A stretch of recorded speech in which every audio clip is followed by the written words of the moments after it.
Bonjour à vous. Comment construire un bonheur à deux? Cela fait déjà pas mal d'années que j'accompagne des célibataires, des veufs, des divorcés dans leur capacité à rencontrer l'amour et à construire un bonheur à deux. Et je m'aperçois que beaucoup de gens sont pressés. Beaucoup de gens jugent très vite l'autre. Beaucoup de personnes vont saboter une relation débutante alors qu'elles pourraient construire un bonheur à deux si elles étaient un peu plus patientes, si elles prenaient le temps de découvrir la beauté cachée de l'autre. Je crois que ce qui est important quand on veut aller sur ce chemin de construire un bonheur à deux, de vivre un amour durable, c'est aussi, je dirais, de savoir se discipliner un petit peu dans nos comportements et dans ce que l'on fait chaque jour. Aujourd'hui, la société, c'est comme si elle nous envoyait l'idée qu'il fallait avoir tout, tout de suite, tout rapidement, voire tout gratuitement. Euh, Beaucoup de gens viennent dans la vie sentimentale avec un côté très égocentré, ils sont dans les attentes. Alors que l'amour, c'est plutôt donner avant de recevoir. Vous voyez, aujourd'hui, beaucoup de gens veulent recevoir avant de donner. Ils ont des exigences et ils jugent très vite l'autre et ils le qualifient d'inapte à leur donner ce qu'ils voudraient, alors que peut-être s'ils arrivaient à attendre, eh bien, ils pourraient construire ce bonheur à deux. Alors, comment, quelles sont les règles les plus simples pour construire un bonheur à deux? Déjà, c'est de savoir ce que vous voulez. Avoir gommé un petit peu toutes vos blessures personnelles, tous vos comportements trop dépendants, trop méfiants, trop contrôlants. On a fait un peu le ménage à l'intérieur de soi. On a un peu gommé son ambivalence, c'est-à-dire j'y vais pas. On arrête un peu de faire le yo-yo. On sait ce qu'on veut, majoritairement à l'intérieur de nous. On veut rencontrer quelqu'un et construire un bonheur à deux. Et ça, c'est très important. C'est notre guide. Rappelez-vous que notre cerveau est un GPS. Après, on va dans la vie rencontrer des gens.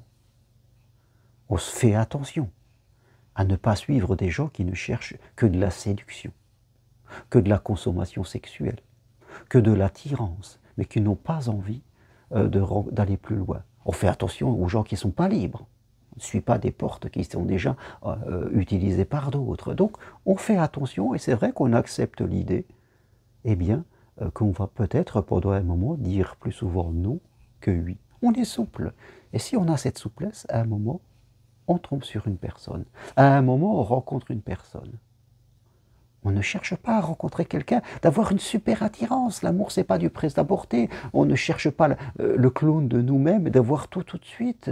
Donc méfiez-vous toujours des gens qui paraissent trop parfaits pour vous.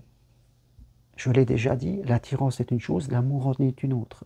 L'attirance, c'est être attiré par la lumière. L'amour, c'est voir toute une personne, même ses blessures. Donc vous faites attention de ne pas être trop attiré par la lumière.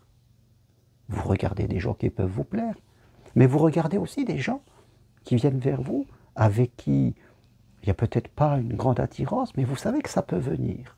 C'est très important d'avoir cette souplesse et de regarder aussi, de ne pas tout de suite rejeter ceux qui, d'un premier abord, ne sont pas comme on aimerait. Beaucoup de gens me disent: ah ben lui non, j'ai pas senti le feeling, j'ai pas eu le truc. Voilà, on auto-sabote parce qu'on cherche quelque chose, on cherche du prêt-à-porter, du prêt à enfiler, on est exigeant et ça vous pouvez être sûr, ça ferme la porte. Donc vous avez cette souplesse, vous rencontrez quelqu'un. Alors on ne sait pas, même si quelqu'un est comme vous et il a envie de s'engager avec vous pour construire un bonheur à deux, vous aussi, vous ne savez pas si c'est lui. Hein, va s'ouvrir une première période de 1 mois à peu près, vous allez apprendre à vous connaître, déjà les premières phases. Vous allez vous voir, ne consommez pas tout de suite sexuellement. Je veux dire, sachez laisser le temps de faire les choses, de voir si l'autre va vous désirer, s'il sera là, si ce n'est pas qu'un dragueur, quelque part. C'est important de prendre ce temps de se découvrir. Aujourd'hui, les gens, ils vont trop vite, ils donnent, ils couchent et après, ils se posent des questions. Donc, soyez un peu exigeants et laissez du temps. Prenez ce temps de 1 mois ou au bout, vous allez commencer peut-être à un petit peu flirter, seulement aux 2-3 rendez-vous, et faire l'amour avec une personne, peut-être au 4e, 5e rendez-vous, parce qu'avant vous avez discuté, et vous savez que l'autre a la même envie que vous. Et en plus, ces premiers rendez-vous vous permettent de voir que l'autre est aussi acteur, qu'il est là, qu'il est attentionné avec vous. Ça va vous donner beaucoup d'informations, et je crois que dans ce premier mois, on a presque 90% de ce qu'on doit savoir. Donc vous y allez tranquille. Après, une fois qu'au premier mois vous êtes là, et si ça va toujours là, va s'ouvrir une autre période où vous allez peut-être apprendre à vous connaître plus. Vous allez partir en vacances ensemble, vous allez passer des week-ends, vous allez passer plus de temps. Au début, je reviens, les premiers rendez-vous, c'est pas partir au week-end, c'est trop tôt. C'est se voir des soirées de temps en temps, ça va être des petites tranches horaires. Et on n'est pas tout de suite au bout d'une semaine, comme certains, à partir une semaine ensemble. Non, c'est trop tôt. Et vous prenez le risque de vous apercevoir que vous avez fait tout ça, vous avez couché, et à la fin vous êtes trompé. Et vous allez nourrir encore la peur. Donc va s'ouvrir cette deuxième période au bout d'un mois, où là vous allez peut-être aller plus loin, parce que vous avez passé cette étape, et vous allez apprendre à passer plus de temps ensemble, plus des jours qui vont défiler ensemble. Ça sera une deuxième étape qui va venir peut-être confirmer la première, ou alors l'affirmer. Vraiment, vous pouvez vous apercevoir que ça avait bien commencé, mais qu'en étant plus longtemps ensemble, eh bien ça ne va pas. Voilà, vous verrez bien, cette étape, cette seconde étape, va peut-être encore durer 3, 4, 5 mois supplémentaires. Là, vous serez déjà une relation qui a entre 6, 8 mois et 10 mois. Et c'est à ce moment-là que vous allez peut-être prendre une décision de vivre ensemble. Mais avant, vous aurez fait tout ce chemin qui sera aussi un chemin plus sécurisant pour vous. L'amour, ce n'est pas un sprint. On n'est pas non plus en train de dormir, mais ce n'est pas un sprint. On se laisse du temps de se découvrir. Cette première phase, que j'appelle la phase des papillons, qui est à peu près le premier mois, un mois et demi, où on se découvre et on se donne peu à peu. C'est un moment de romantisme qu'il faut voir. Et une fois qu'on a passé cette phase, il y a la deuxième phase, où c'est vraiment une phase de découverte, mais plus profonde, que vous allez prendre pendant quelques mois. Et là aussi, une fois que vous serez arrivé à passer ces deux phases, c'est-à-dire un délai de 8-10 mois, là après vous pourrez décider, oui, avec cette personne, je vais aller plus loin, on va vivre ensemble, on va faire des choses. Et vous verrez que pendant cette période de 8 à 10 mois, tous les dragueurs, tous ceux qui viennent juste pour coucher, ils ne seront plus là. Ils ne seront plus là. Ils ne dépasseront même pas le délai de 1 mois si vous faites attendre quelqu'un. Je parle autant d'hommes que de femmes, parce qu'il y a aussi des femmes qui sont consommatrices. Il y a des hommes qui ont envie de construire un bonheur à deux, et des femmes qui n'en ont pas envie. Parce que ceux qui ont peur de l'amour, ceux qui ne veulent pas vivre à deux, qui ont fermé la porte de l'amour, ont aussi une vie sexuelle. Ils ont aussi envie d'avoir des plaisirs, mais ils n'ont pas envie d'aller plus loin. Donc ces gens-là, ils sont dans la vie, et vous, si vous avez envie de construire un bonheur à deux, vous pouvez croiser de ces personnes qui n'ont pas envie de construire un bonheur à deux, mais qui ont envie aussi d'avoir une vie sentimentale, sexuelle.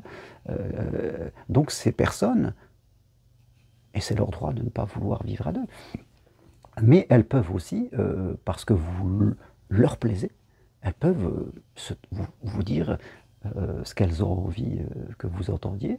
Elles vont rester souvent un petit peu dans le flou, et vous pouvez vous faire piéger.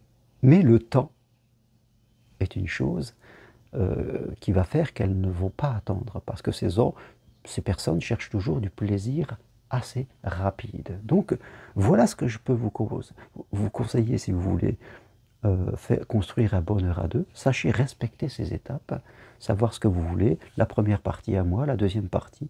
Voilà, il y a ces 3 étapes, et seulement la troisième partie, au bout de 8-10 mois, où là vous verrez si vous allez aller plus loin.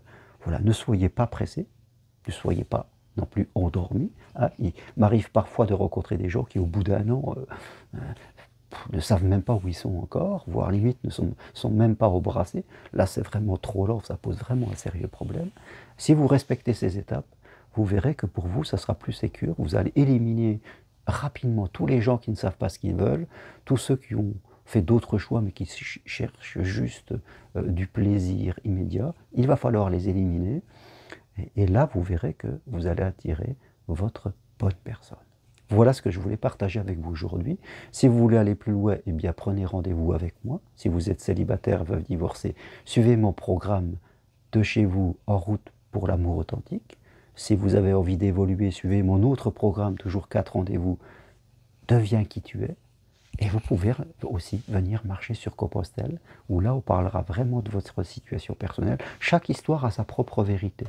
Donc là je parle plutôt de façon générale, mais chaque histoire a sa propre vérité.